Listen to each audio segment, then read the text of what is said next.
Hey guys, this is my commentary for Raszageth Mythic. The plan is I'm going to break this up into three parts.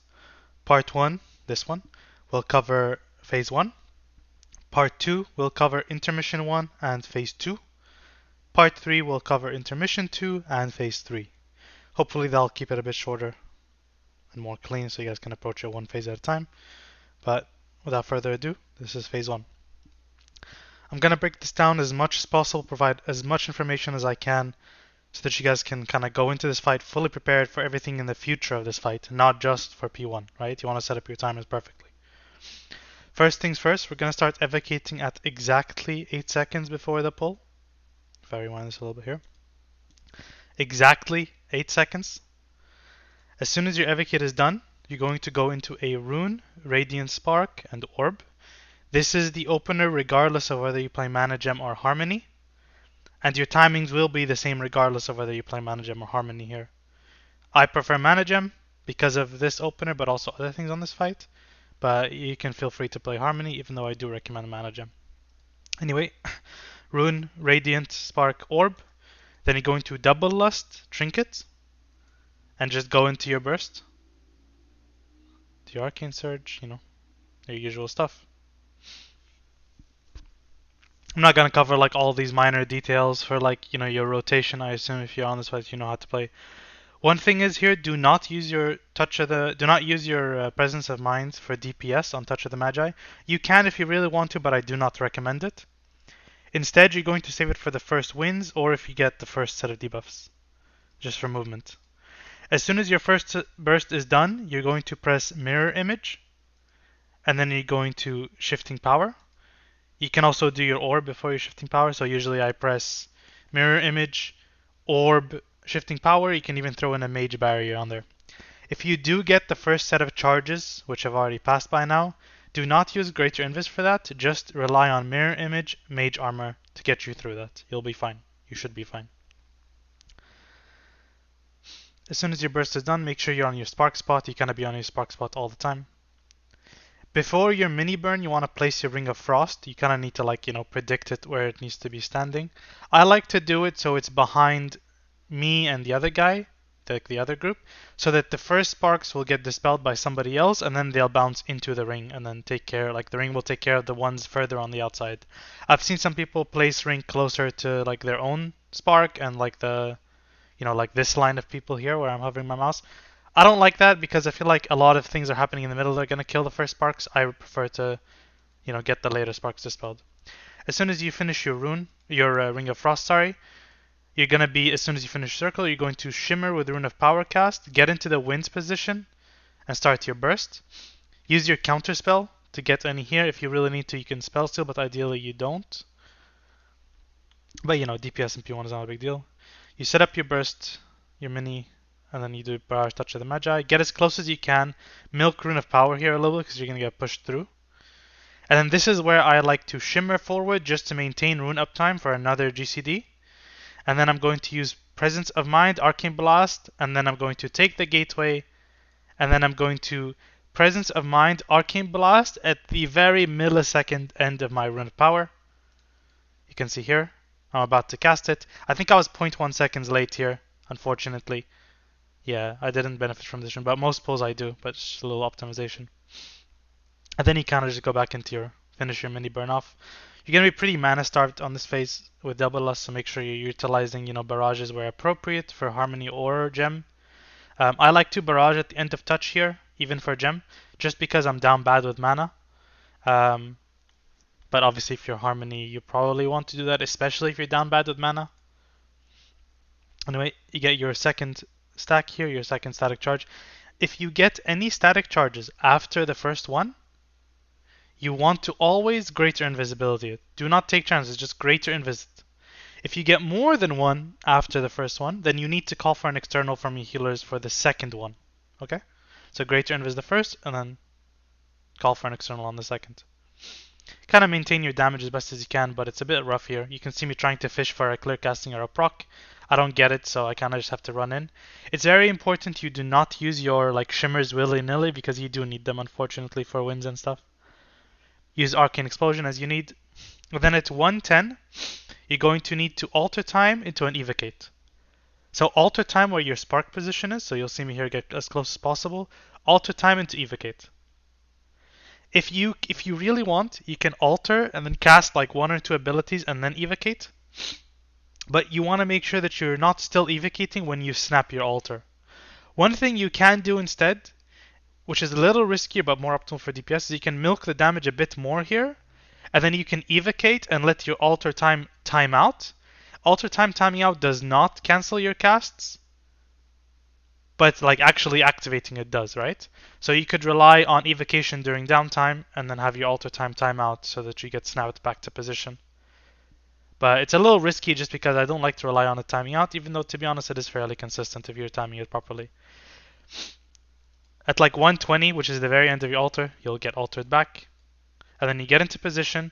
I like to do Rune and then Ring of Frost. You can do Ring of Frost then Rune. It doesn't actually matter which way you do because this Rune is going to be a little wasted anyway. And then you go into your big burn straight away. Radiant Spark, use your kick, right? You see me here counterspelling. Always use your kick as appropriate. I think I like cancelled my cast here accidentally on this next Arcane Blast because I got panicked. I thought I needed to spell steal. So I lost a bit of damage to that, unfortunately. This is kind of a bad P1 for me DPS wise, unfortunately. One of my worst, but it is what it is.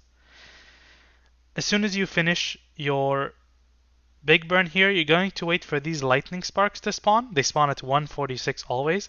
As soon as these spawn and you're safe, you can shifting power. Very important that you wait till they're done. If you don't wait till they're done and then you're shifting and one spawns on you, you can shimmer away technically. But the problem with that is that if you shimmer away, you're not going to get your alter time in your spark spot. So always wait for these lightning circles to spawn and then you're shifting here. So you see me, I wait and then I'm shifting. As soon as shifting is done, it brings back your alter time. This is the really key thing here. As soon as it's done, you're going to press alter time and then you're going to move into your spot. I also mirror image. You can only get this mirror image off if you actually take the reduplication talent, which is the one that reduces mirror image's cooldown every time you take a direct hit while mirror image is active.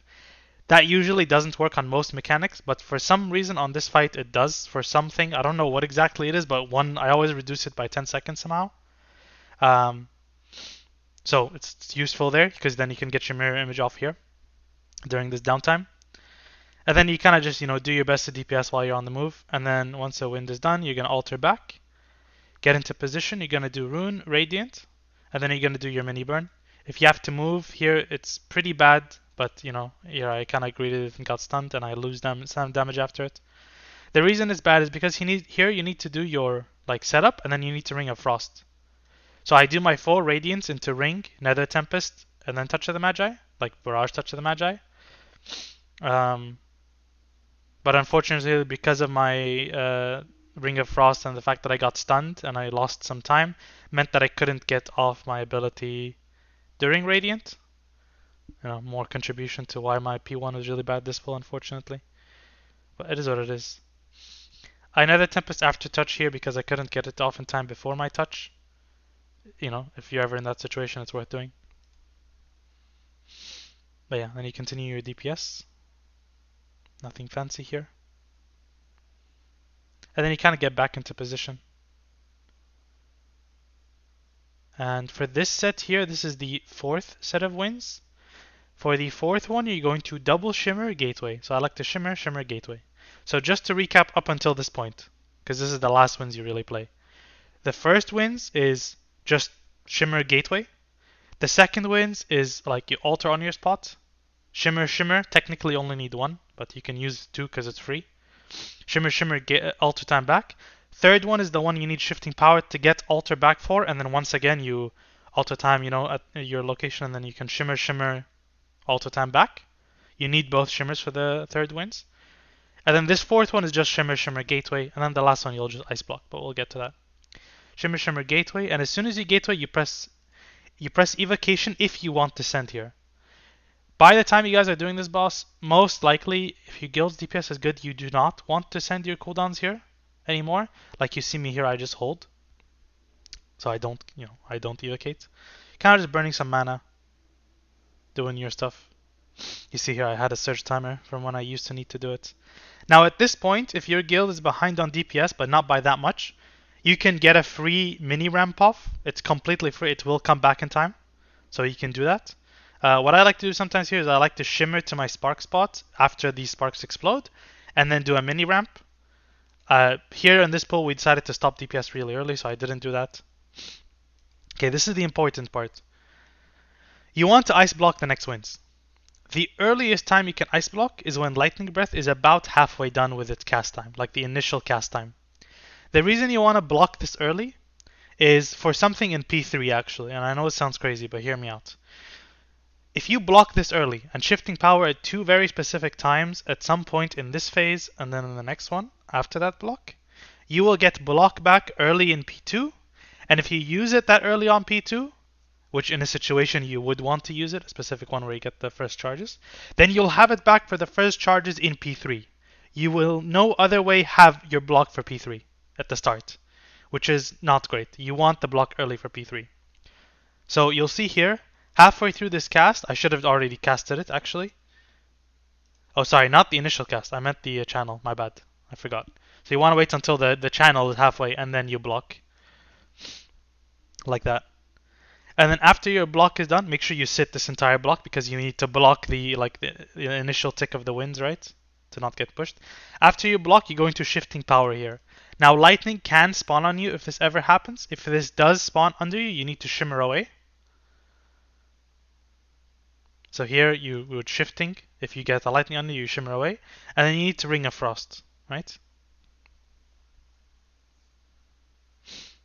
Now I get this. I have not gotten it in a while now. I got the second one I think, and then the last one, which means my Greater Invis will be back. So this is my second Greater Invis this fight.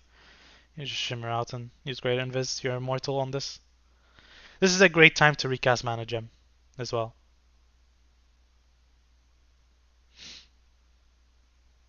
Recreated. We're just stopped at this point. Once your guild gives you the A-OK to push, then you just push. And now to very end this phase, what you're going to do is, as soon as this phase is pushed, make sure you have a Mana Gem recrafted and you want to cast Mirror Image ASAP. The reason this Mirror Image is important is it will give it to you before P2 starts, which is key. Or like right before P2 starts, That's why we want to get this one off ASAP. And then to prep for intermission, to very end this phase, when this timer here of transition is like 4 seconds, when Storm Nova is 4 seconds remaining, you want to start casting Evocation if you're going to burst the first ad. I do recommend bursting the first ad. You can burst the second one too. It should be the same exact thing for P2 purposes. But I like bursting the first set because it gives you an extra, like a little bit of an extra rune at the start of P2. But if your guild tells you have to burst the second ad, it's completely fine. Not the end of the world. But bursting the first ad is probably better if you can get full value out of the burst. Say with Evocate here. And then very last thing, while you're standing here, you should be after your evocation, or before the evocation even if you want, you can spam Arcane Explosion, get the first clear casting. Once you get the first clear casting, if you want to try and go for a second, you can cast Cone of Cold and Frost Nova, because those can consume a second clear casting, cause a second clear casting proc to happen without consuming the first, since Explosion obviously will consume the first.